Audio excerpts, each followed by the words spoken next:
26 फरवरी यानी महाशिवरात्रि के दिन प्रयागराज महाकुंभ का समापन हो गया है, लेकिन इस महाकुंभ ने कई रिकॉर्ड तोड़े। इस बार 66 करोड़ से ज्यादा श्रद्धालुओं ने प्रयागराज संगम में आस्था की डुबकी लगाई।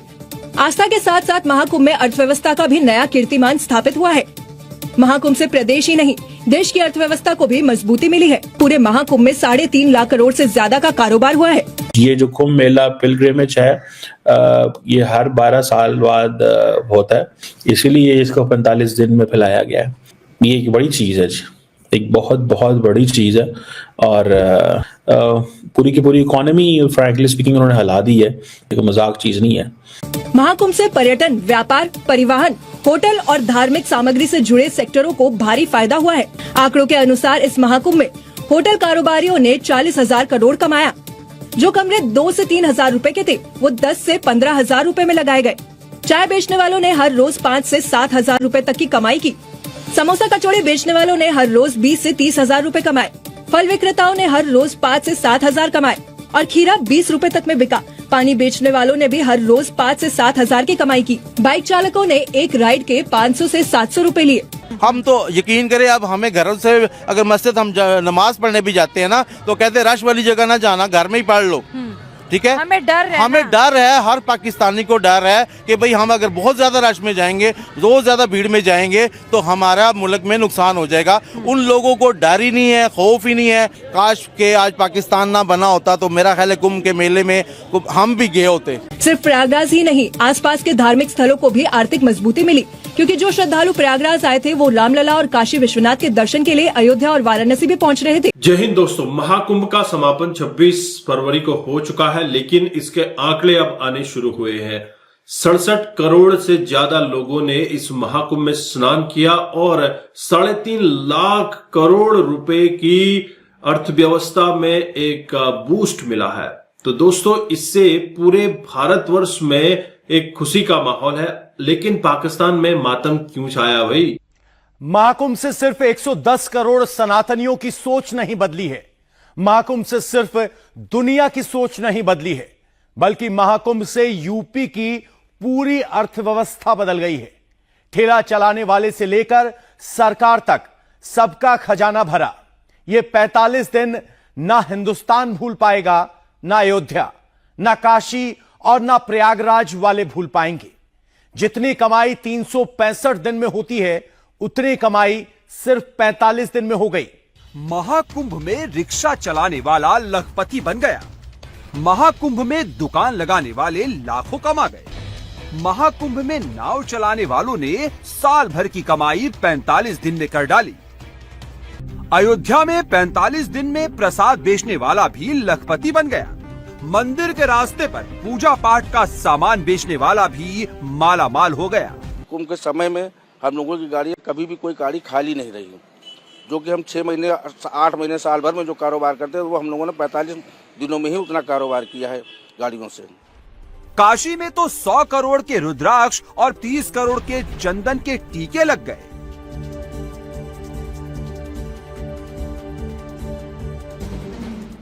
होटल, ढाबा और गेस्ट हाउस वालों की चांदी चांदी हो गई। 45 दिन में यूपी के 3 शहरों में हजारों लाखों लोग लाखों करोड़ों कमा गए। आस्था के सैलाब से अयोध्या, काशी और महाकुंभ में खूब कारोबार हुआ।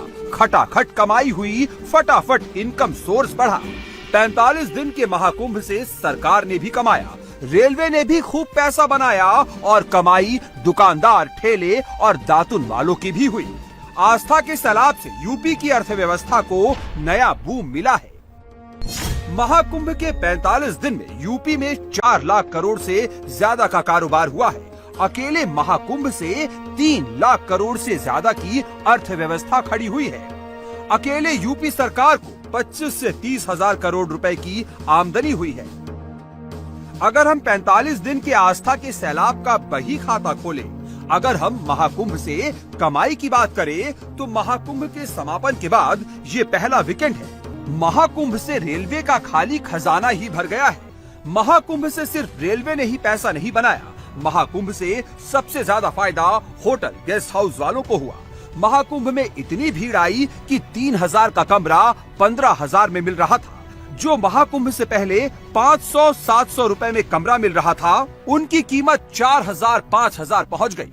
इससे हुआ ये कि 1 साल की कमाई होटल गेस्ट हाउस वालों ने 45 दिनों में कर ली। कुंभ में जो डोम सिटी बनाई गई थी, इसका 1 लाख से ज्यादा किराया रहा और बुकिंग फुल रही। अब जब वहाँ लोग जा रहे हैं और जब वो स्नान कर रहे हैं, जब वो रह रहे हैं, जब वो बाहर घूम भी रहे हैं, सिर्फ वहाँ एक प्रयागराज में नहीं जा रहे हैं, वो वाराणसी भी जा रहे हैं, इलाहाबाद मतलब प्रयागराज के आगे भी जो सराउंडिंग एरियाज है वहां भी जा रहे हैं। तो ये जो पूरी इकोनॉमिक इम्पैक्ट का अगर फुल असेसमेंट करा जाए, पूरी तरह से हम इसका मैथमेटिक्स करें, अगर हम देखें तो ये 3 लाख करोड़ से भी ज्यादा होगा, क्योंकि आपकी वाराणसी की इकोनॉमी में भी बेनिफिट हो रहा है और यूपी के और शहरों में भी बेनिफिट हो रहा है, क्योंकि लोग पूरा एक नया ट्रिप बना रहे हैं। दूसरा, आप ये देखिए कि जो इनफॉर्मल सेक्टर है, मतलब एक तो हमारी खर्चाई हो गई कि आपने अपना कोई टेंट बुक किया या होटल बुक किया और आप कहीं रहे, ट्रैवल का आपने खर्चा किया, खाना पीना हुआ, वो तो बेसिक है। बट उसके अलावा एक नई इनफॉर्मल इकोनॉमी भी चल रही है वहां पे, जहां पर आपके स्ट्रीट वेंडर्स हैं, आप छोटा सा उनसे कुछ खरीद लें, पानी खरीद लें, चाय ले लें, और या फिर आपके कोई ऑटो वाले हैं, रिक्शा वाले हैं, वो सारे इस पूरे एस्टिमेट के एक्चुअली बाहर हैं और उनको भी बहुत बेनिफिट हो रहा है। प्लस मैं कहूंगी कि इंडिया का इनोवेशन पूरी तरह से यहाँ पर निकल के आया है, क्योंकि अगर आप देखें तो मैंने उस दिन ये भी पढ़ा था न्यूज़पेपर में कि डिजिटल डिप ऑफर हो रहा है। 1100 रुपए में आप अपने घर पे बैठ के डिप कर सकते हैं, क्योंकि वर्चुअल वो आपको एक डिप का सर्विस दे रहे हैं। फोटोग्राफ्स जो कुंभ में फोटोग्राफर्स खरीद रहे हैं, उसे भी बहुत हाई अमाउंट्स पर बेचा जा रहा है ऑनलाइन कवरेज के लिए।